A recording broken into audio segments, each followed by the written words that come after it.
Over the last few thousand years, we have warped our own history.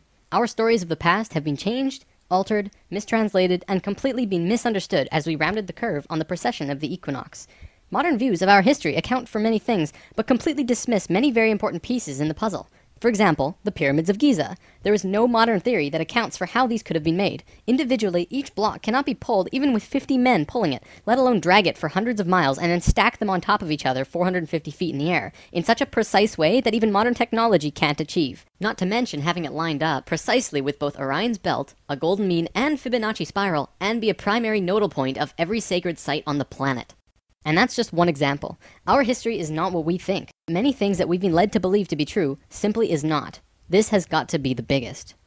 The field of archaeology recently saw some monumental discoveries that are rocking the foundation of what we think we know about ourselves. Many ancient cities such as Babylon, Erech, and Akkad that were written about in the Bible and other ancient texts were always thought to be myths because no one could prove they existed. Then, one of them was found. This led to finding another, and then another. Inside one of these cities, archaeologists found thousands of cylindrical clay tablets hidden deep within the earth under this ancient city. The tablets were completely covered in text, written in cuneiform, and tell an ancient story that spans back over hundreds of thousands of years on this planet, describing the history of the earth and the origins of the human race in great detail. Now, the first thing we all want to do is just say that they were making things up. They didn't know the history of Earth, and they were simply creating tales to explain where they came from. However, if this was true, how can we explain how they knew so many things about the universe that would seem impossible to know? Not only did the Dogons know all about the distant planets in the solar system, but so did the Sumerians. They described them all in great detail in these Sumerian records. They also knew about the precession of the equinox. That's a tough one for a historian to understand, because it takes over 2,000 years of continuous observation to actually learn that the Earth has a wobble. The Sumerians had this information from day one of their civilization. A man named Zacharias Sitchin spent a long time transcribing these texts and had put them all together in his books, but many others have also done the same, and the interpretations are always very similar. Not only that, but Thoth has also shared information about this with us, and his account matches the Sumerian records. Adamus and other channelings discuss it as well. If you see all of these records and sources, there is a huge connection between the stories. Now, this story spans back hundreds of thousands of years into our past. It talks about Tiamat and Nibiru, the Nephilim, seeding the human race, Adam and Eve, and the children of Lemuria. This portion of the story is really interesting, but not the most crucial to know. We're not going to be covering this at this time. We are, however, going to be picking up the story at the end of Lemuria, and discussing the events of Atlantis up to present day. What I'm going to tell you is a mix of what these records say, along with what Thoth has told us for some finer details.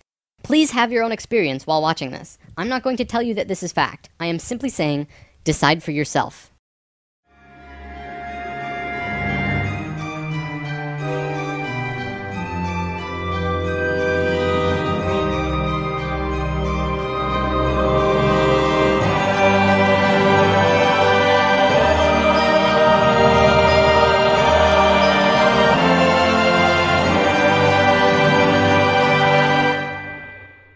There was a time, long ago, when humans existed at a very high level of consciousness. We were interdimensional and were very psychic. We communicated through thought and emotion, much like how animals do rather than speaking or writing, which would seem very primitive. We lived primarily on a large string of islands called Lemuria, but there was a consciousness shift. We moved up in consciousness, and the islands of Lemuria sank beneath the oceans. At the time of this shift, a new continent rose out of the waters. We called it Atlantis. Back in the early 1900s, the spiritual path of the United States was similar to what's happening today. People began to learn about meditation and study ancient lands like Atlantis and Lemuria. We actually found quite a bit of evidence that Lemuria existed, and it had to do with coral. See, the ocean floor does rise and fall. Coral can exist up to 150 feet under the surface of the water. In 1910, the surface of the ocean was probably higher because they were able to see coral rings heading away from Easter Islands for a great distance.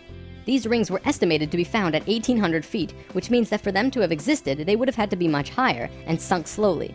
Probably more important, they also found the exact same fauna and flora from the Hawaiian Islands all the way to the Easter Islands. This is a great distance, but if you look at a map, you'll see a long string. That string, according to Thoth, used to run along the western shores of Lemuria. It is only on these islands that have the same flora and fauna. Same trees, bugs, bacteria, everything. Science can only explain this if there were closer land bridges between these islands at one point. Although we were studying this at that time, World War I began soon after, and we lost interest in spirituality and the ancient lands for a very long time.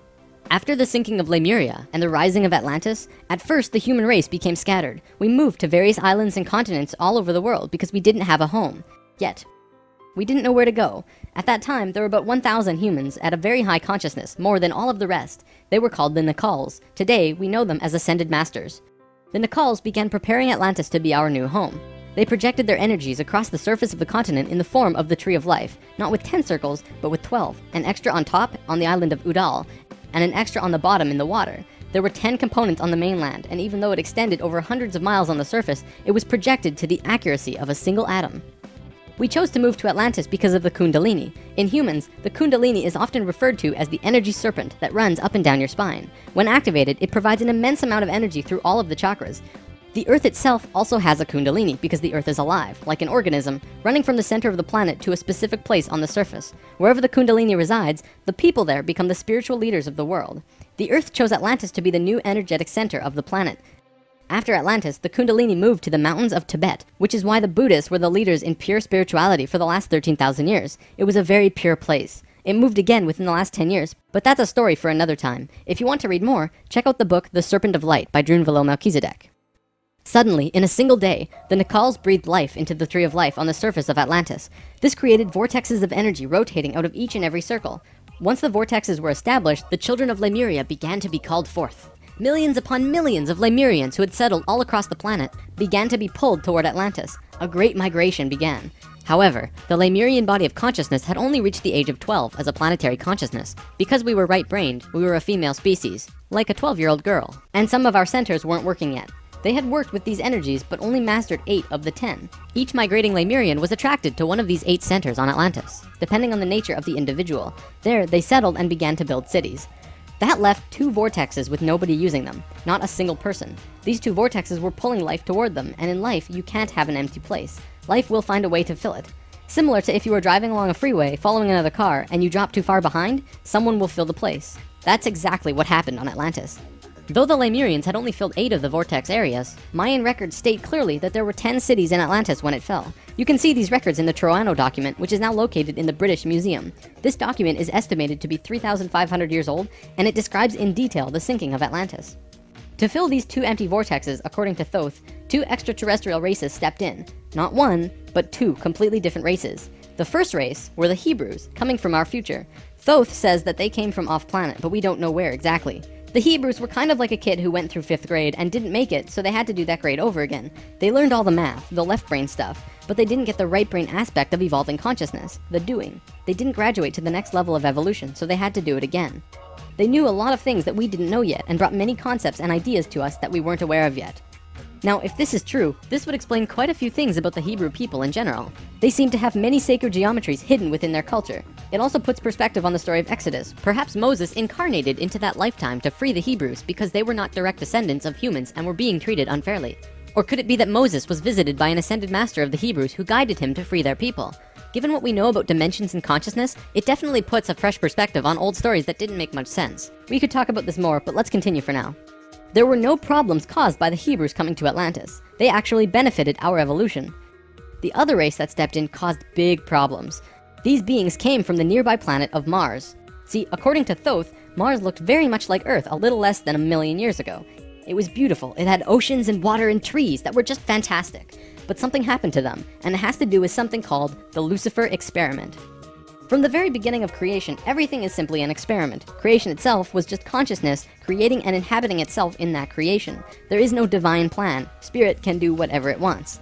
Having said that, if Spirit decides to cut itself off from the rest of consciousness and create a separate reality on its own, it can do that too. This is called the Lucifer experiment.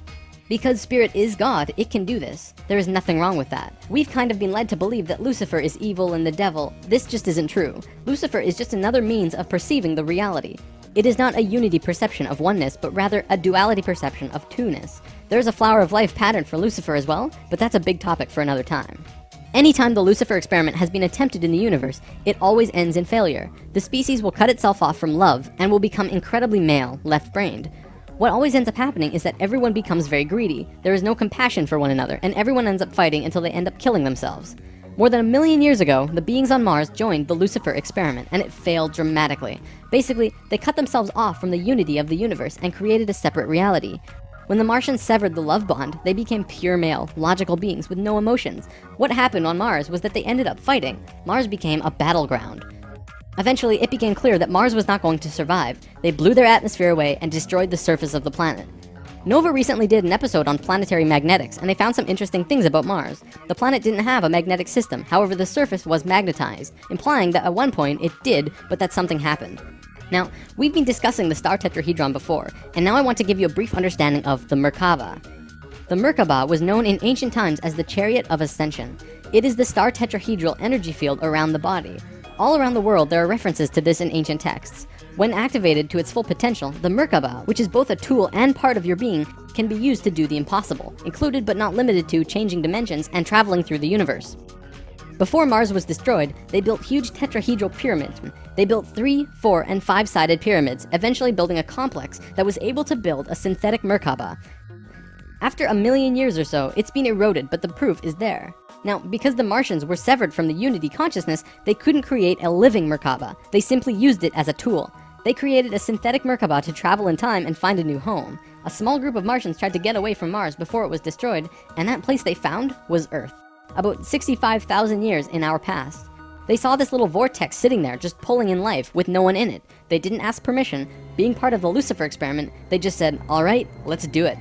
And they stepped onto that vortex, and in doing so, they joined and changed our evolutionary path. Thoth's father, Thome, was one of the Nacals who set up Atlantis on the island of Udal. That island, the top of the Tree of Life, was the brain of Atlantis, and on it was a small city called Poseidon.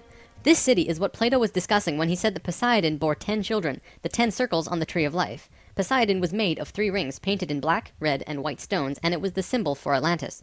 The inner circle represented the Nacals, the middle circle were the priesthood, called the Maya, and the outer circle represented the regular people of Atlantis. We'll come back to this down the road. There were only a few thousand Martians who came to Earth through the synthetic Merkaba. The first thing they did when they arrived in Atlantis was try to take over the continent. They tried to declare war and invade. However, they were vulnerable due to their small numbers, compared to the millions of Atlanteans, and we finally subdued them. We were able to stop them from conquering us, but we could not send them back. When this happened on our evolutionary path, we now had the planetary consciousness of a 14-year-old girl. The Martians were an incredibly male species, and also very old, so what you had was a 14-year-old girl being taken over by a 60 or 70-year-old man. We had no choice in the matter. The Martians just stepped in and said, like it or not, we're here. They didn't care what we thought or felt about it. Really, it was no different from what the settlers of North America did to the Native Americans. Once the initial conflict was over, it was agreed that the Martians would try and understand this female thing they lacked. This emotional feeling, which they had none of at all. Things more or less settled for a while, but the Martians slowly began to implement their left-brain technologies, which the Atlanteans knew nothing about.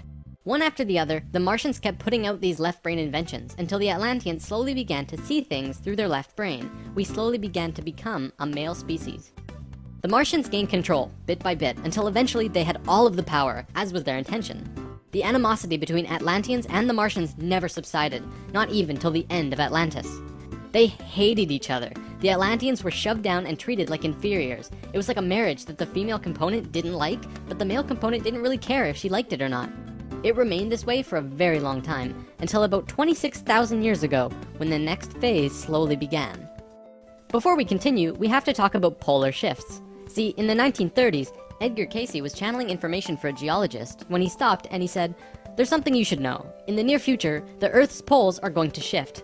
Cayce was a brilliant man with a very strong connection to higher dimensions, where he communicated with other beings for the human race. Ultimately, it was because of his channelings that the belief system called New Age was created. This is again just putting what he was doing into boxes of understanding, because no one else understood what he was doing at that time. Nevertheless, when Cayce talked, people listened. Geologists began exploring the possibility of a polar shift, and they found something remarkable. A string of major pieces of evidence came forth and lent tremendous weight to what Cayce was saying, and they have now changed the world's view on the subject. Scientists believed that if there was going to be a physical pole shift, there would also be a change in the magnetic poles. Through studying lava beds, geologists were able to see where the planetary magnetics were when the lava beds hardened at certain depths. They found that the earlier magnetic poles were not where they were now, but in Hawaii. The last shift that took place was 13,000 years ago, and we will get there in the story soon. They did another test and found that it had shifted again 26,000 years ago as well. Scientists also learned that polar shifts happen very quickly.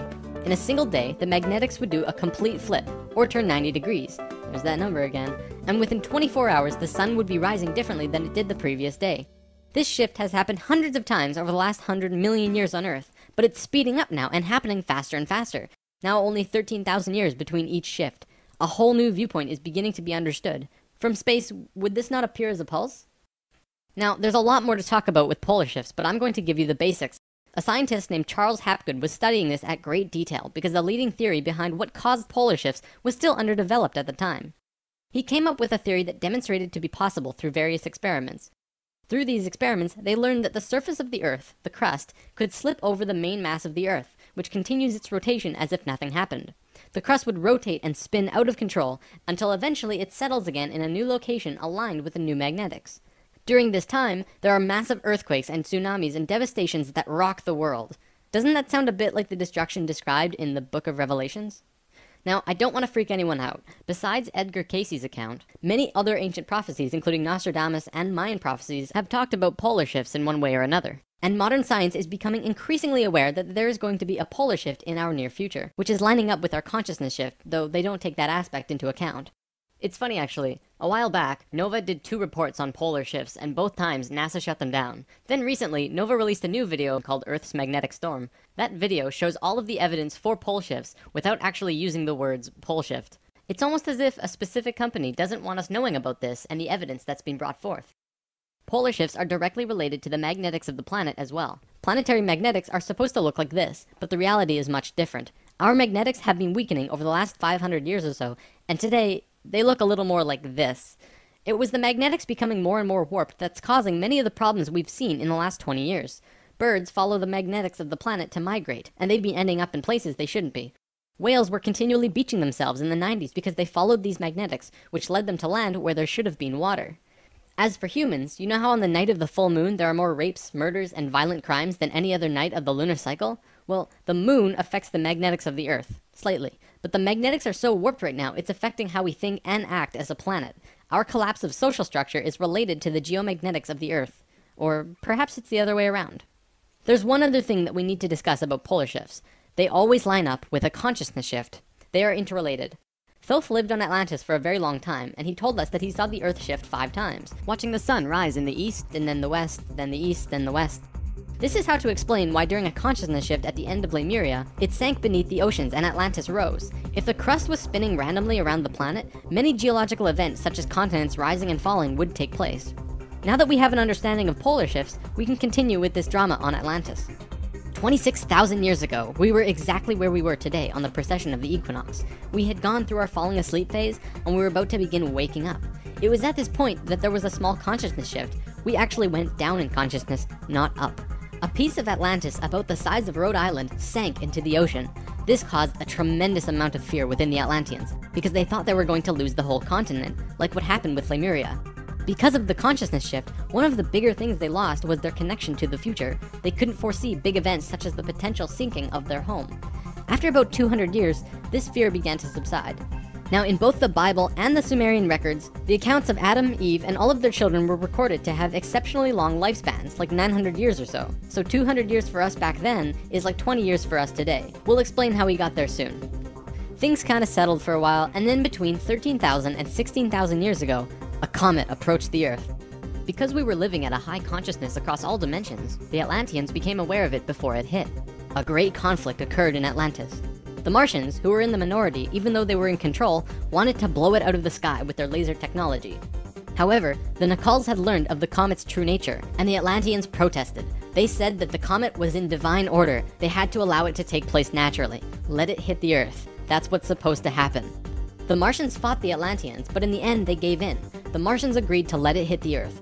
When the time arrived, it came screaming into the atmosphere, plunging into the Atlantic Ocean just off to the western shores of Atlantis, near where Charleston, South Carolina is now, only that was at the bottom of the ocean at the time. The remnants of the comet are now scattered across 4 states, and science has definitely determined that it hit at least 12,000 years ago, if not more. They're still finding pieces today. Although the main portion struck near Charleston, a few fragments actually hit the main body of Atlantis, crashing into an area right where the Martians were living, killing a huge portion of their population. They were pissed. They said, "It's all over, we're divorcing you, and we're gonna do whatever we want. You can do what you want, but we will never listen to you again." We know this whole bit. We've seen it in divorced families throughout the world. And the children?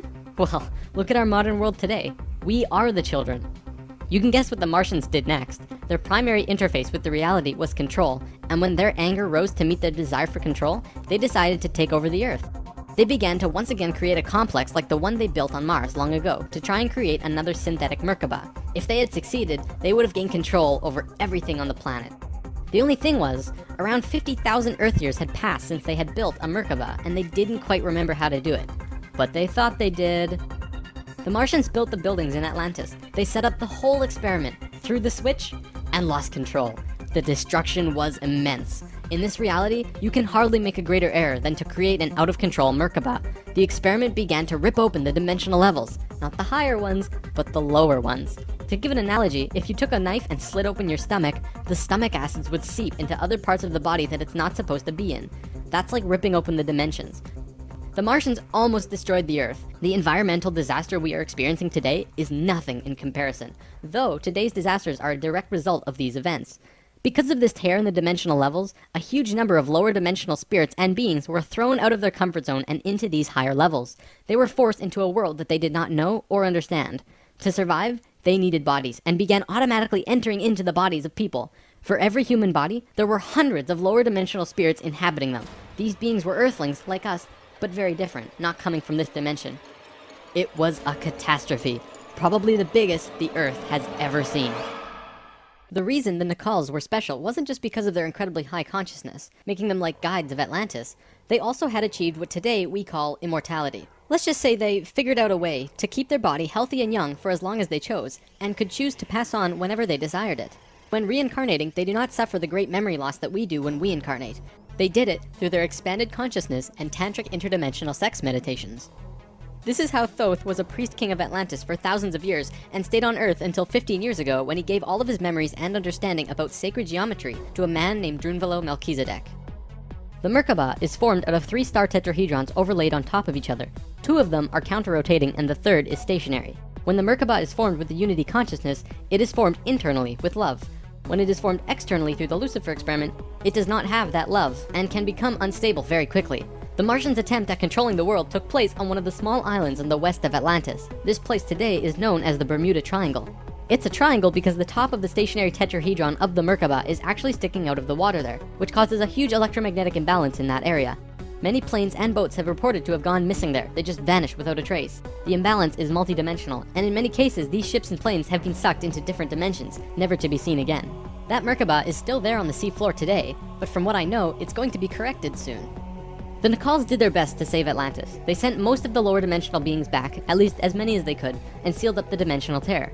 Despite this, the situation got really bad, really fast. All of the economic systems collapsed. Financial, social, and all concepts of how life ought to be completely broke down.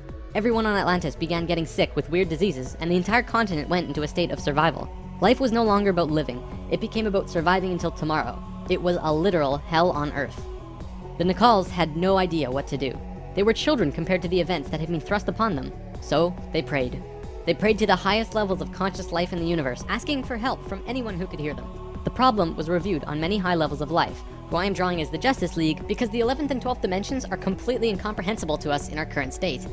What they told us was this: we were going to fall. We were going to hit rock bottom, level 1, the lowest place we possibly could be in the universe and still survive. Also, we were changing polarity. We were no longer a female species, so we were starting from square one as a male species. And finally, and this was the shocker, we would only have 13,000 years to return to Christ consciousness. Normally, it takes hundreds of thousands of years for a species to get to Christ consciousness. We had to do it in a fraction of the time. If we didn't, we would not survive. This has never happened before in the universe, ever. Thoth, who was the priest king of Atlantis at the time, learned that they would have to perform this experiment on themselves. They received instructions from the highest levels of life and they went on their way. Thoth proceeded with a being named Ra and Aragat, who were previous kings of Atlantis, and began the experiment. To understand what they did, we have to talk about consciousness grids. A planetary grid is an etheric crystalline structure that envelops the planet and holds the consciousness of any one species of life. This grid does have an electromagnetic component associated with the third dimension, but it also has a component for every dimension as well. These grids are geometric, of course, and science will eventually discover that there is a grid for every species in the world. Each of these grids have their own geometry and are unique. There's not another one like it, just as the species itself are unique. These grids give off light as well, and from space they can be seen as the source of the bluish glow around the Earth. What Thoth and friends had to do was create a synthetic Christ consciousness grid, allowing humans to ascend to Christ consciousness in a very short time. But first, let's talk about the science behind the grid. Perhaps you've heard of the 100th monkey experiment. Over a span of 30 years, scientists were researching a species of monkey called Macaca fuscata on an island in Japan. They were providing the monkeys with sweet potatoes by dropping them in the sand. The monkeys liked sweet potatoes, but they didn't like the sand and dirt so much. A few monkey children figured out that they could wash their sweet potatoes, and some of them taught the technique to their parents. Only a few of the adult monkeys did this though. This went on for some time until one day, the monkeys who actually knew the technique hit critical mass. And bingo, the technique started spreading faster than it did before. Monkeys started learning it really easily across all of the Japanese islands nearby as well as on the mainland. They knew that there had to be something that wasn't yet understood about how a species is connected to itself. So what did we do? We tried it on humans. Our research team made a picture out of human faces. About 100 faces hidden within a single picture, but at first glance, you could only see about 6 or 7. They did several surveys with a few hundred people in Australia and said, alright, find the faces. Most people could only pick out 6, 7, 8, 9 or so, not many more. After that, the research team went to Britain and aired the picture on a closed cable BBC special that was shown only in England. They showed where all of the faces were, every last one.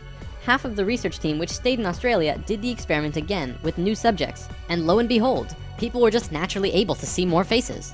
After this experiment, they knew that something definitely connects us all, and the field of noetics is learning more about it daily. It's mass consciousness.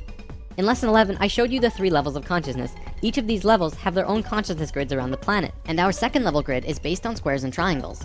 Many governments of the world, especially the Russian and US governments, were studying our grids back in the 60s and probably earlier.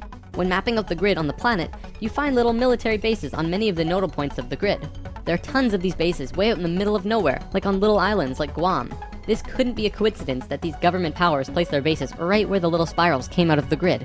They were trying to take control of the grid, because if you control consciousness, you control what we think and feel. Of course, there was another organization that had its hand in both of these governments, and still do, and we will discuss them soon enough. This grid is visible through astral projection as well. 13,000 years ago, it began. Thoth, Ra, and Aragat were to create a global complex that was able to build a synthetic Christ consciousness grid over a 13,000 year time period. The first thing they did was to fly to a place which is now called the Giza Plateau, but back then it was known as the land of Chem. It was also a rainforest back then as well, not desert like it is today. First, they created a grid around the planet 4th dimensionally, and then began to construct it in the physical 3rd dimension. They went to the male energetic axis of the Earth and constructed a complex which today is called the Solar Cross. These men were 6th-dimensional beings at that time and were living at a very high level of consciousness, so whatever they thought happened instantly. It was that simple. According to Thoth, he built the Great Pyramid, not the Egyptian king Cheops. Thoth says that it was built 200 years prior to the pole shift and built very quickly. These pyramids were aligned precisely with both Fibonacci and golden mean spirals emanating from out of the solar cross. Interestingly enough, Edgar Cayce also channeled that the pyramids were constructed in this time. The pyramids were also found to be built from the top down. The stones on top were placed first, which has baffled researchers ever since. Every time more is learned about the pyramids, we move further into dark on understanding how they were formed. If what Thoth says is true, well, that explains everything. From there, Thoth and friends constructed an entire network of temples and structures along this grid 4th dimensionally, placing them on nodes on the new synthetic Christ consciousness grid they were creating. All of them were made with Fibonacci or golden mean spirals, and all of them were mathematically referred back to the solar cross in Egypt through the Great Pyramid. The creation of all of the sacred sites on the planet were no accident. It was a single consciousness that created them all, from Machu Picchu to Stonehenge to Zaghuan, you name it. There are a few exceptions, but most were created by a single awareness as part of a unity consciousness grid. Although the Great Pyramid was done all at once, many of these ancient structures of the world were made 4th dimensionally and slowly dropped in frequency until they manifested on the 3rd dimension over a long period of time. Richard Hoagland's research brings this forward, but he wasn't the first either. They showed how one sacred site is extrapolated from another to another to another. A hot topic of discussion right now are ley lines. These are simply geometric relations between sacred sites. Archaeologists are now finding these huge connections between major spiritual sites in the globe, and now we know why they're connected. These sites had to be built physically so that the Christ consciousness grid could manifest. In a way, think of the physical sites as the wiring of a giant wireless electrical system, and then it needs about 13,000 years of continuous energy flow for it to actually turn on. And just so that you're not left in suspense, yes, the grid was completed. It came to life and is now active, though not really used. Congratulations, Earth! We actually survived. Not only has Thoth told us this in person, but he's also written it down in the Emerald Tablets. These tablets were left in the Great Pyramid thousands of years ago. There are 12 tablets in total, formed from a substance created through alchemical transmutation. They are imperishable, resistant to all elements and corrosion. Their atomic structure is fixed in place, and no change can ever take place. In that respect, they violate the material laws of ionization. These tablets share a great wisdom, and you can read them at over 100 different levels of consciousness, and you will always understand them differently. If you're interested in this stuff, you should definitely consider reading them. As you can probably tell, Thoth plays a pretty large role in what happened. Most of this information comes from him. Thoth also provided most of this information about the flower of life and its geometric relationship to consciousness with us. And this stuff is tied intimately to the geometry of the universe. Considering the quality and quantity of information that he has shared, it makes you really start considering that this next part can be true. The Great Pyramid has a legendary missing capstone. According to the Emerald Tablets, deep under the Great Pyramid there's a room called the Hall of Records. This room was not built by Thoth and long predates the Atlantean civilization. Within the Hall of Records is the capstone of the pyramid, which is 5.5 inches high, solid gold, and completely holographic image of the Great Pyramid. It has all of the little rooms and everything. However, this leaves us with a 24 square foot piece of the Great Pyramid that's missing. If what Thoth says is true, that missing piece actually belongs to a very special airship that exists on Earth. And the way to the airship is through the Sphinx. The Sphinx, according to Thoth, is not 12,000 years old, but dates back over 5.5 million years on Earth. Deep under the Sphinx, about 1 mile down, is a round room with a flat floor and flat ceiling. Inside this room is the oldest synthetic object on Earth. The object is about 2 city blocks in size. It's round like a disc and has a flat bottom and top. It is also only about 3 atoms thick, except for a pattern on the top and bottom which looks like this. This pattern is 5 atoms thick. Thoth says that it's powered by consciousness, thoughts, and feelings, and connects with your own living Merkaba, which means that it becomes an extension of you and your own energy fields. The ship is also intimately connected with the spirit of the Earth, and is the protector for the whole planet. Thoth built the pyramid the way he did to fit with the ship. When on top of the Great Pyramid, it creates this image from above. The disc ship has a circumference equal to the perimeter of the Great Pyramid. As we discussed in Lesson 11, whenever that ratio appears, life occurs. This ship can only be used by the purest of souls. See, whenever we approach the point in the precession of the equinox where our poles do these shifts, we become very vulnerable. Things often degenerate, and while things become chaotic, there are often other species who wish to take us over. This has always happened, not just with us, but with all evolving consciousness. Every time a takeover seems imminent, a very pure person will find their way to the ship and raise it into the air. The Earth and Sun will connect with that person and give him or her great power. Then, whatever that person thinks and feels will happen. And think about it. If consciousness is the primary core component of the entire planet, does it not make sense that it would have its own defense mechanism? This defense is an airship that plugs into the Earth and the Sun, allowing the Earth to have protection. Our takeover event actually already happened, the same year the Christ grid was activated. The year was 1989, and we were having some troubles with the Greys, a race of ETs who were slowly plotting takeover due to a previous scuffle we were having. A very pure woman in Peru made the ascension process into the Christ consciousness grid and found the ship. She tuned it to the frequency of the 4th dimension, where she raised it through the Earth and into the air, and manifested a situation for the Greys to leave. Within a very short time, the Greys began getting sick, and remained sick for as long as they stayed here. They have been forced to leave for now, and we are once again safe. The ship is a warship in that whatever race is trying to take over, the person will just think them away, think up a situation, and force them to leave. Returning to the events on Atlantis, after completing the complex in Egypt, Thoth and pals returned to Atlantis, where they waited for about 200 years until that critical point on the precession of the equinox where the poles would shift. They knew that Atlantis would sink, and they would be ready. Previously on Thoth and Pals! Thoth, the poles are shifting. Oh, the pole shift? Yeah, whoa, what's wrong with your eyes? I don't know. When Thoth first saw signs of the polar shift, they returned to the land of Chem and raised the warship into the sky. They went to Atlantis and picked up the Nacals. The Nacals weren't just passengers though, and each and every being was working in unity to create a very powerful Merkaba around themselves and the ship. They returned to the Great Pyramid and landed the ship on top, forming the phi ratio with the pyramid. And then, it happened. The poles began to shift, and human consciousness began to plummet. Simultaneously, the electromagnetic and magnetic fields of the Earth collapsed, and all life on the planet went into the Great Void, the 3.5 days of absolute blackness described by many ancient cultures in the world. The Emerald Tablets say that whenever we go through a polar shift, we go through a void space as we change our frequencies for about 3.5 days. This is also in the Troano document, depicted by 3.5 stones painted black. This refers to a time when we go through what science calls the electromagnetic null zone. During the pole shift, a phenomenon takes place where everything just seems to disappear for a certain time. Usually it's between 2 to 4 days, and the last time it was 3.5 days. Here's where it gets interesting. What happens to us does not usually happen to a normal species, because most advanced species will have their Merkabas handy at the time of the shift. We didn't, due to our little crisis, and we got sucked into the void space without protection. This resulted in us losing our memories. Science realizes that all of our memories are connected through cells in our brains as well as fields around our heads. What is not entirely understood by science yet, at least not directly, is the connection our memories have with the planet itself. We've discussed this before. The magnetics of the Earth affect how we think and act. The Merkaba is an electromagnetic field that you create around your body that can serve as protection from void as you're consciously going through it. What happened to us when we didn't have that protection? It was a clean wipe. When we existed on Atlantis, we were living at a very high level of consciousness in a higher dimension. We had extremely advanced and sophisticated bodies and minds, and were capable of practically anything, living in a dimension where molecules were spaced so far apart that consciousness could interact with them without physically moving. It's hard to explain because you can literally shape your environment immediately through your consciousness in these higher frequencies. In that sense, we were creators, knowing and understanding oneness, beings of love. But then we fell.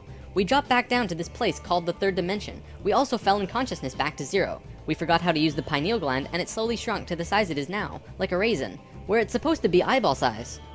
When this happened, we forgot how to breathe source energy into our bodies, and our lifespans went kaput. Eventually, we went from 900 years to what it is today. We had not experienced this dense reality that we had before, at least for a very long time. We were kind of like a supercomputer that gets completely wiped. No operating system or anything. We had these advanced physical bodies, but we didn't know how to use them. This is why today we are so physically advanced compared to pretty much all the other animals in this third dimension. For a time, the survivors of the Atlantean fall, and there were a few, were literally hairy barbarians. We even had to rediscover fire. The reason we're having such a hard time finding evidence of Atlantis is because for the most part, the events of Atlantis took place on a much higher dimension than our physical Earth exists on right now. Everything I've drawn of Atlantis can't be taken as that's what it looked like, because it didn't. This landmass did physically exist, but the Atlanteans were not inhabiting that dimension of its existence. If the warship hadn't been protected by the Merkaba, the Nacals would have lost their memories. They retained their memories when the Earth came out of the void and began their work once more. Thoth and 1/3 of the Nacals went to the Island of the Sun in Bolivia. Aragot and 1/3 went to Tibet, and Ra and the remaining third went to Egypt, where they waited. Now, we're going to begin bridging the gaps between this story and our current history. In between the fall of Atlantis and the dawn of our first civilizations, who were the Egyptians and the Sumerians, there was a 6,500-year gap between them. What was happening to us in that time? We have to look at this precession chart again. This is where we fell in consciousness, point C, and this was our falling asleep phase too.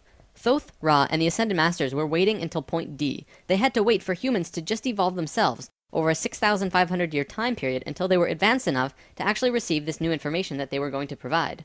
Sometime in here was when the flood of Noah occurred. Because of the pole shift, the Earth went through an ice age. This is scientific fact. When the ice melted, it would have caused massive flooding. DNA is the physical manifestation of who you are. It is your soul's physical aspect. What we are seeing in DNA is changes in the codons. There's 64 possible codons in DNA, and humans only have about 22 or so.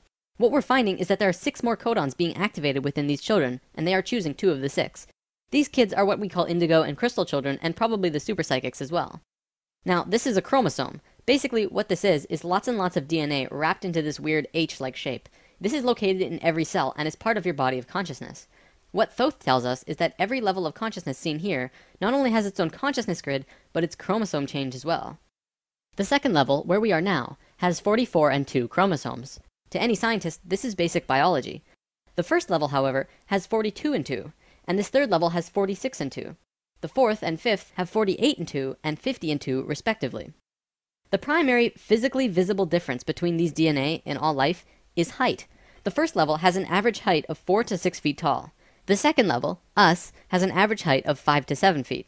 Third are about 10 to 16 feet, which we are about to translate to. Fourth is 30 to 35 feet, and the last is 50 to 60. You may remember a being named Metatron, the Hebrew archangel who is the perfection of what humanity is to become. He was 55 feet tall, that guy. The last 2 heights are far in the distant future for us, though. This is a place in Egypt today called Abu Simbel. The first thing you notice is that these statues are huge, but with the information about the DNA, this paints a different picture. These beings would be in the 60-foot range if they were to stand. They were at the 5th level of consciousness. These beings on a different wall are 35 feet tall, 4th level of consciousness. Here are some 3rd levels as well. Archaeologists saw this and thought that it meant that the man was just much more important than the woman, when in actuality, the kings of Egypt had 5 different names, one for every level of consciousness. Some of the kings were even able to translate into different dimensions, and that's how they guided the population with the power of the gods. In Egypt, according to today's top archaeologists and researchers, the Egyptians and Sumerians both began their civilizations right around the same time from each other, within a few hundred years or so. Both of these civilizations emerged out of nowhere with perfect writing abilities that were not improved upon since.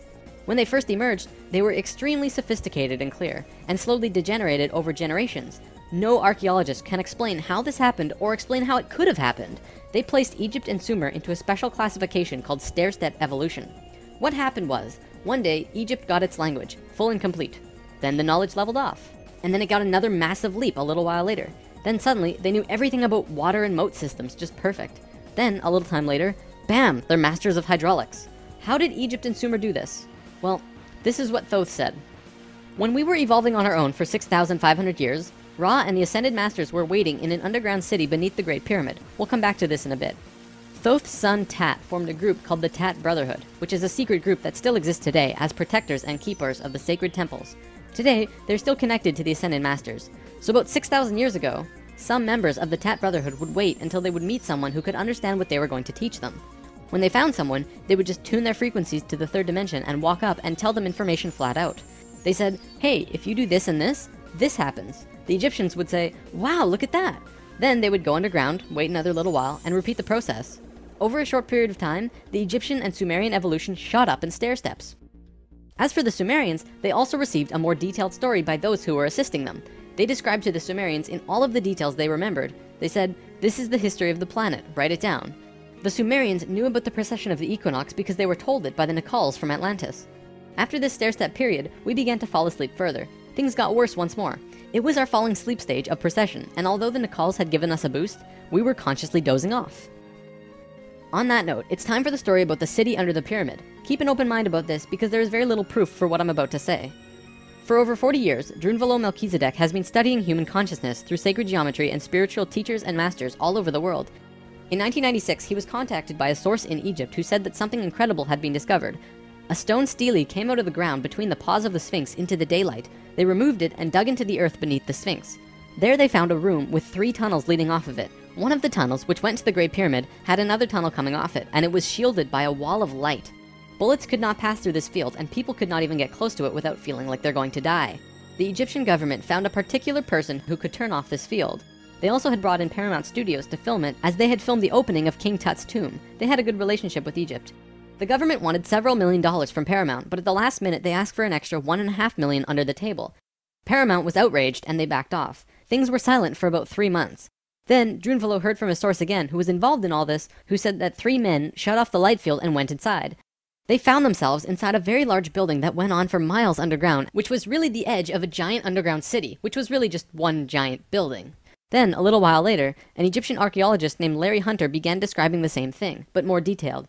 He said that the city was 6.5 by 8 miles wide and 12 stories deep, and the city was outlined by specific temples in Egypt.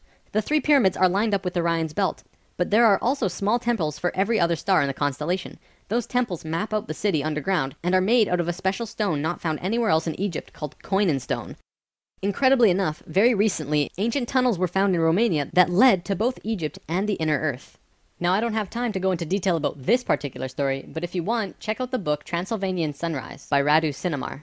To be clear, this is a theory that has not been accepted by the Egyptian government, but the underground city that Thoth said was there is, according to Mr. Hunter, marked by temples made of a unique substance, and the temples match the star pattern of the constellation of Orion. 4,000 years after the stair-step evolution, we were at our lowest stage of our evolution. We were hitting bottom on the awareness road. Suddenly, out of the darkness, 3 men came to Earth to give us a little nudge. Everything in ancient Egypt was synthetic. They had this entire civilization based around achieving heightened states of consciousness, but they had to do it through tools. Now, we're not going to look at each of these tools individually, but let me give you a brief overview here. This tool was used for transferring vibrations into the body. Along with that were the hook and flail. This little device was a kind of generator to increase vibrations, though there's not too much information available on it. This thing, however, was their most important tool, the Ankh. They saw the Ankh as the secret to eternal life, and they used it not as a physical tool, but as an energetic one. They would use this form and Ankh their sexual energy.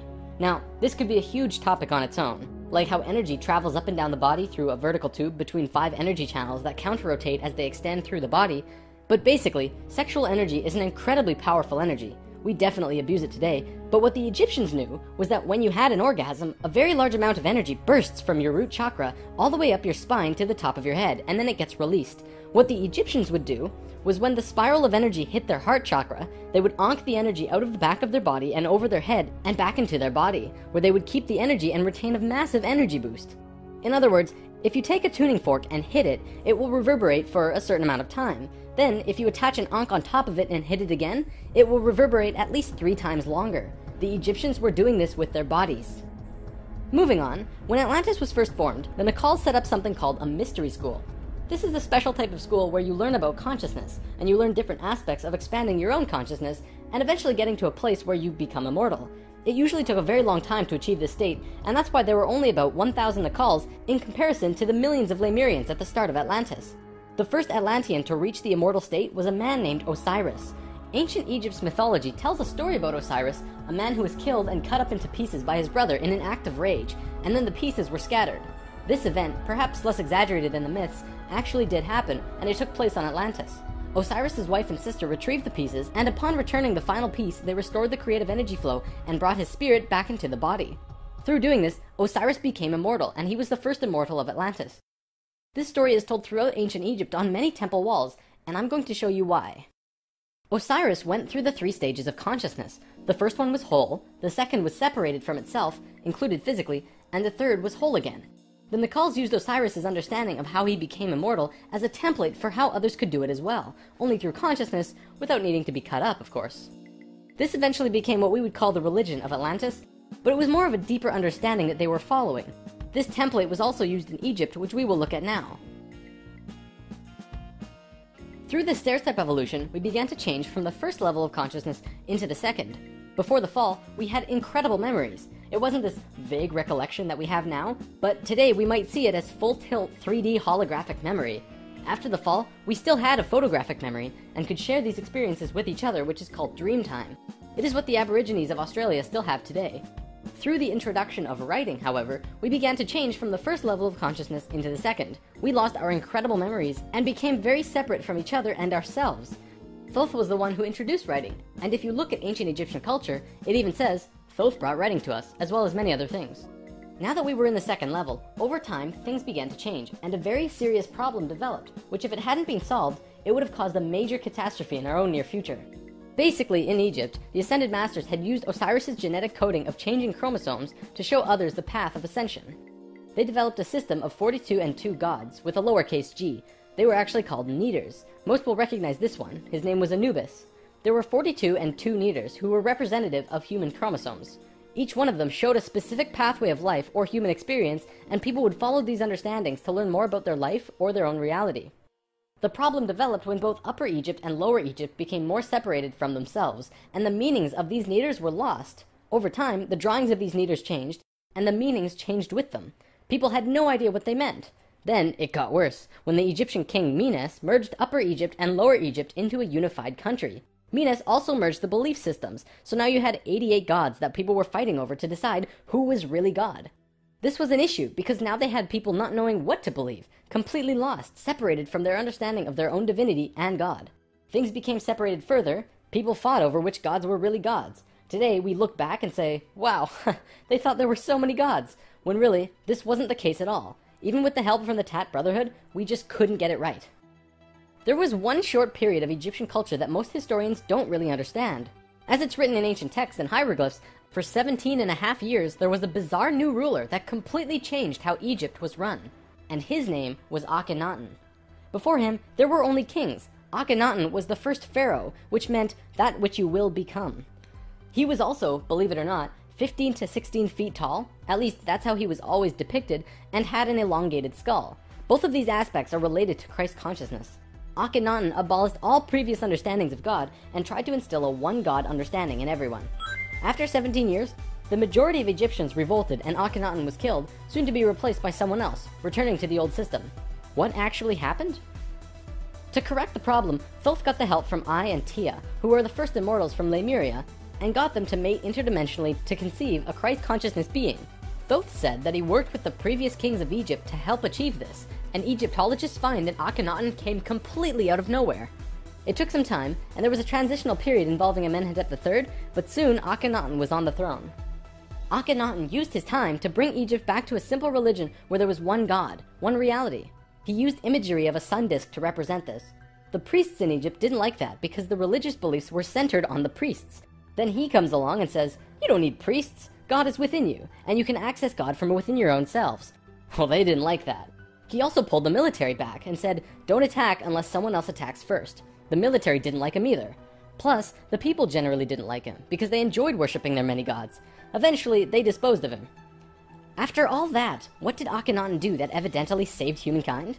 Well, he developed a mystery school, with the intention of showing a small group of humans a way to ascend into the immortal state. Usually, it took hundreds of years to reach the level of immortality, and Akhenaten had 17 years to produce results. This was a very close call, but he did it. He actually showed 300 individuals the path to immortality in this short time. So after the general population disposed of Akhenaten, these 300 immortals would go beyond Egypt. Thoth wrote in the Emerald Tablets that after ancient Egypt ended, he brought a man named Pythagoras into the Great Pyramid and taught him the geometry of the universe. That man then went on to found Greece, which was originally built upon schools for teaching geometry and the Platonic solids and all of that stuff. Thoth lived a lifetime here as well, where he was known as Hermes Trismegistus. Akhenaten's immortals became a group called the Essene Brotherhood. They first migrated to a place called Masada in Israel. Even today, Masada is known as the capital of the Essene Brotherhood. Now get this. In this brotherhood, there were two people in particular, a man and a woman. You might have heard of them. Mary and Joseph? See, it was part of the Ascended Master's plan that they would bring in a being who would show the pathway to Christ consciousness. He would come to Earth as a second-level being, a regular Joe, and achieve Christ consciousness through the course of his life.